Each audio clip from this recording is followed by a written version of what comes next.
noise when the sun goes down on my side of town. That lonesome feeling comes to my door. The whole world turns. I just wanna scream, I just wanna scream. What does it mean? What does it mean? What does it mean? Ah!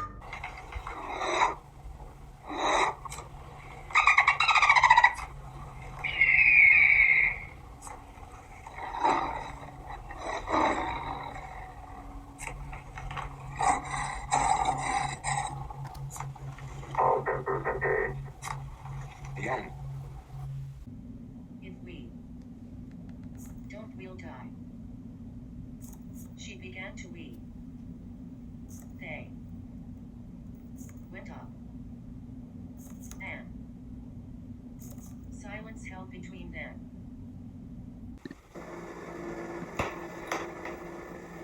Dead end. Turn right. Speed limit 55.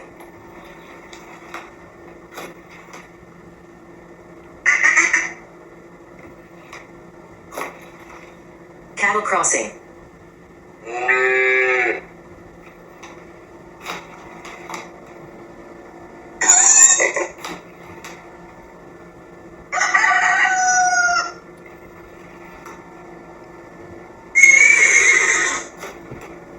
Thank you for visiting Hoyt Angus Ranch.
When building and designing projects, you use a variety of tools.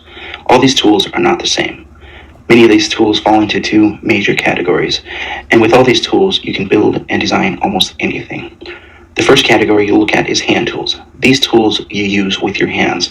They can be anything from gripping to chiseling away material to turning nuts and bolts. The second main category is power tools. These tools can be powered by a variety of different options, be that electricity or air powered. The first tool we're looking at here is going to be a saw. This is a cordless saw, meaning it works off battery operated power. The next tool we are looking at is a nailer. This nailer runs off air power, powered by an air compressor to insert nails into material. And finally, the last tool is a drill. This is a cordless drill, meaning it runs off batteries. This drill is used to make holes in a variety of projects and also fasten projects.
Has read a book, they will take the QR code die and roll it, and then with whatever device we have provided at the school, you're going to scan the QR code.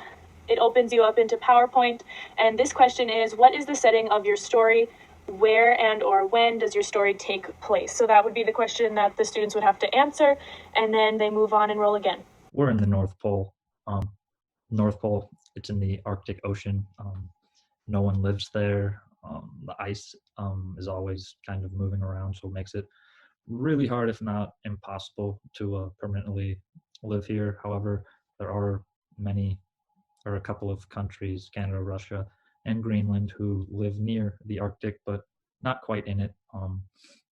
As far as life, not too much life, a lot of ice, a lot of snow.